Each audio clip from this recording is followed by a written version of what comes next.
بسم اللہ الرحمن الرحیم، السلام علیکم ورحمۃ اللہ۔ پاکستان کے اوپر انڈیا کی جانب سے یہ جیسے ہی حملہ کیا گیا ہے تو ڈپلومیٹک ایک بہت بڑا محاذ کھل گیا، بہت بڑا محاذ کھل گیا، اور ڈپلومیٹکلی اب انڈیا نے بھی اپنا محاذ کھول لیا اور وہاں پر آپریٹ کرنا شروع کر دیا۔ بالکل اسی طریقے سے پاکستان بھی ایکٹیو ہو گیا، اور پاکستان کو تو زیادہ اس حوالے سے اگریسو ہونے کی ضرورت ہے کہ ڈپلومیٹکلی پاکستان زیادہ اگریسو طریقے سے اپنی پالیسی کو اپنائے، زیادہ اگریسو طریقے سے کمیونیکیشن کرے، لوگوں کے ساتھ کانٹیکٹ کرے، ممالک کے ساتھ کانٹیکٹ کرے، تاکہ اس حوالے سے ان کو اعتماد میں لیا جا سکے۔ دیکھیں، یہ ساری جو گیم اس وقت چل رہی ہے، ساری کی ساری گیم آپ امیجن کریں، یہ ساری گیم چلی انٹرنیشنل طاقتوں کے اوپر رہی ہے۔ یہ لوکل پولیٹکس، عوام کے سر پر عوام کو اشتعال دلانا، یہ تو وقتی طور پر ایک فیکٹر ہوتا ہے، چھوٹا موٹا ایک ایلیمنٹ ہوتا ہے جس کو استعمال کیا جاتا ہے، لیکن یہ ساری جو گیم چلتی ہے اصل میں چلتی ہے یہ انٹرنیشنل طاقتوں کے سر پر۔ تو انٹرنیشنل طاقتوں کے سر پر جب اس طرح کی گیمیں کھیلی جاتی ہیں تو پھر اس طرح کی جنگیں، اس طرح کے حملے، اس طرح کی جو کارروائیاں ہیں وہ ہوتی ہیں۔ آپ اس بات سے اندازہ کریں کہ انڈیا کے پاس اس وقت 2-3 بڑے ممالک کی سپورٹ ہے، جس کے بعد انڈیا پاکستان کے اوپر حملہ کرنے کے لیے تیار ہوا۔ سب سے پہلی سپورٹ دیکھیں، پاکستان کو بھی اس حوالے سے بڑا اگریسو ہونے کی ضرورت ہے۔ انڈیا کے پاس جو سب سے پہلی سپورٹ آتی ہے وہ آتی ہے روس کی، رشیا کی، اسے انکار نہیں کیا جا سکتا۔ پاکستان کی جانب سے جب یہ آفر ہوئی تھی کہ آپ ایک کام کریں، آپ اس کی انویسٹیگیشن، یہ جو مسئلہ ہوا ہے اس وقت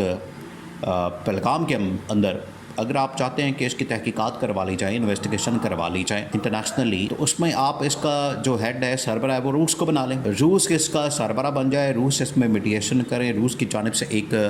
ڈیلیگیشن آ جائے ایکسپرٹس کا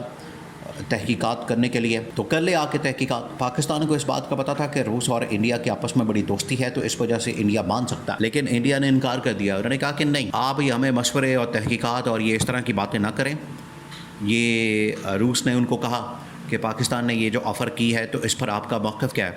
روس نے کہا، انڈیا نے کہا کہ آپ روس کو کہا کہ آپ دور ہو جائیں، آپ صرف ہمیں سپورٹ کریں۔ اب روس نے کہا کہ ٹھیک ہے، ہم سپورٹ کرنے کے لیے آپ کو تیار ہے۔ اب ڈیفنس پروڈکشن، ڈیفنس اکوپمنٹ جتنا بھی اس وقت انڈیا کے پاس موجود ہے، وہ چاہے میگ کمپنی کا ہو یا چاہے SU کمپنی کا ہو، وہ سارا کا سارا لاسٹ ٹائم جب یہ استعمال ہوا یہ رشین سارا ڈیفنس اکوپمنٹ تھا۔ اس مرتبہ جو ڈیفنس اکوپمنٹ استعمال ہو رہا تھا وہ سارا تھا رافیل، یعنی کہ فرانس کا۔ ویسے تو خیر اس حملے کے اندر دونوں رشین کمپنی کے بھی جیٹ طیارے استعمال ہوئے اور فرینچ کمپنی کے بھی، اور ساتھ ہی اسرائیلی کمپنیوں کے بھی اس کے اندر ریڈار سسٹم، پھر اس کے بعد اس میں ڈرون سسٹم، ڈیفنس سسٹم، باقی چیزیں جو ہے وہ اسرائیل کی جانب سے۔ تو یہ 3 ممالک کی جانب سے جب انڈیا کو سپورٹ ملی، حمایت ملی، اسرائیل کی جانب سے، فرانس کی جانب سے اور روس کی جانب سے، تب جو ہے انڈیا کو ہلہ شیری ہوئی اور اس نے پاکستان کے اوپر حملہ کر دیا۔ یہ سب سے بڑی نشانی تھی، اور بالکل لاسٹ مومنٹ کے اوپر جب فرانس کی کمپنی نے اپنے طیاروں کو یہ انسٹرکشن دی کہ آپ نے اب پاکستان کی فضائی حدود یعنی کہ ایئر اسپیس کو استعمال نہیں کرنا، تو یہ سگنل تھا ایک بہت بڑا کہ فرانس کو اس چیز کا نالج ہے کہ وہ اب پاکستان کے اوپر حملہ کرنے جا رہا ہے انڈیا، اور کسی عالمی اور ملک کو اس حوالے سے آگاہ نہیں کیا گیا، جس کی وجہ سے آپ اسے اندازہ کریں کہ تقریباً پاکستان کی حدود کے اندر 55 سے 60 ایٹ اے ٹائم، ایک ہی ٹائم کے اوپر جس وقت یہ میزائل مارے جا رہے تھے، اس ٹائم پہ 55 سے 60 جہاز پاکستان کی ایئر اسپیس کے اندر موجود ہیں، ارد گرد سے میزائل گزر رہے ہیں۔ تو کتنا بڑا رسک اس نے لیا۔ اب پاکستان کے اوپر آ جائیں، دیکھیں سب سے پہلے تو پاکستان کو جو سپورٹ ملی وہ ملی ہے چائنا سے۔ اب چائنا بہت بڑی طاقت ہے، چائنا ایک بہت بڑی پاور ہے، اور ابھی شاید پاکستان کو اس چیز کا اندازہ نہیں۔ دیکھیں پاکستان اس وقت جو مسائل کے اندر گھرا ہوا ہے، پاکستان صرف سمجھتا ہے کہ یہاں پر ججز کو مینج کر لیا، عمران خان کو مینج کر لیا، عدالتوں کو مینج کر لیا، دھرنا روک دیا، عمران خان کو گرفتار کر لیا، احتجاج رکوا لیا، بس ہم نے کو بہت بڑا مارکا مار لیا، تیر مار لیا۔ جبکہ انٹرنیشنلی ڈپلومیٹکلی آپ کی جو اس وقت پریزنس ہے اور انٹرنیشنلی جو آپ کا بیانیہ بالکل صفر ہے، تو پاکستان کو چاہیے کہ چین کے ساتھ بنا کے رکھے، چین کے ساتھ دوستی کو آگے بڑھائے، اور یہ امریکہ کے ساتھ مل کے امریکہ کے ساتھ ڈبل گیم ہر ملک کے ساتھ کرنا یہ کوئی اچھی بات نہیں. ڈبل گیم اگر آپ مفادات کو سامنے رکھیں گے پاکستان کی، جو کہ عمران خان اپنی پالیسی دیتا تھا کہ آپ نے مفادات کے مطابق ملکوں کے ساتھ تعلقات رکھنے ہیں، کس ملک کے ساتھ کون سے تعلقات ہوں گے، یا آپ کا انٹرسٹ ڈیفائن کرتا ہے. روس کے ساتھ، چین کے ساتھ، عرب ممالک کے ساتھ، امریکہ کے ساتھ، سب کے ساتھ رکھیں. لیکن یہ جو ون سائڈ پالیسی ہوتی ہے اس سے چین بڑا ناراض ہوتا ہے.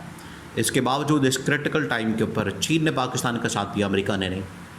تو یہاں سے آپ اندازہ کر سکتے ہیں کہ دوست کون ہے، دشمن کون ہے، آپ کے ساتھ کون کھڑا ہوتا ہے اور آپ کے خلاف کون کھڑا ہوتا ہے. یہ امریکہ نے ہی اشارہ دیا، آنکھ ماری، اس کو سگنل کیا کہ آپ پاکستان کے اوپر حملہ کریں، ان ٹارگٹس کو نشانہ بنائیں جہاں پر آپ کو لگتا ہے کہ دہشت گردوں کے ٹھکانے ہیں. اب اس کے بعد ہوا یہ کہ چین کے بعد سعودی عرب کی جانب سے بھی پاکستان کی حمایت اور سپورٹ، یہ بھی بہت اہم ترین ڈیولپمنٹ. اب پاکستان کو اس حوالے سے بھی اتنا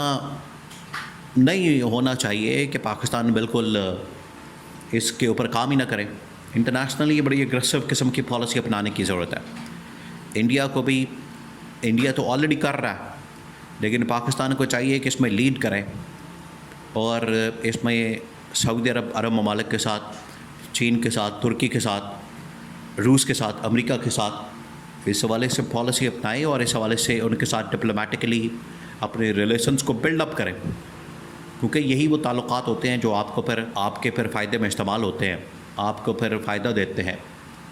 یہ پاکستان کے لیے ایک بہت بڑی چیلنجنگ سچویشن ہے. اس طرح کے کرائسس جب آتے ہیں تو آپ کی پوری پیرافرنیلیا جو ہوتی ہے وہ اس کو بے نقاب کرتے ہیں، ایکسپوز کرتے ہیں، آپ کی خامیوں کو بے نقاب کرتے ہیں، آپ کی خامیاں نظر آنا شروع ہو جاتی ہیں کہ آپ کتنی کمزور اور اس ویک گراؤنڈ کے اوپر کھڑے ہیں. آپ کے پاس اکانومی ٹھیک نہیں، آپ کے ملک کے اندر حالات ٹھیک نہیں، آپ کے ملک کے اندر پولیٹیکل سچویشن ٹھیک نہیں، آپ ڈپلومیٹکلی آپ کی پالیسی اچھی نہیں. تو یہ تمام چیزیں اب بے نقاب ہوئی ہیں. یہ پاکستان کو اس حوالے سے بڑا سوچ کے چلنے کی ضرورت ہے آگے. اس حوالے سے اگر آج کسی ملک کی سپورٹ ان کے پاس موجود ہے تو ان کے ساتھ اسی طرح سے بنا کے رکھے، بجائے کہ یہ اس بیکاری وزیر اعظم کو بھیج کے تم الٹا ملک کا نقصان کروا دیں. تو ڈپلومیٹکلی بھی اسٹیبلشمنٹ کو چاہیے کہ ایسی ایگریسو پالیسی اپنائے تاکہ پاکستان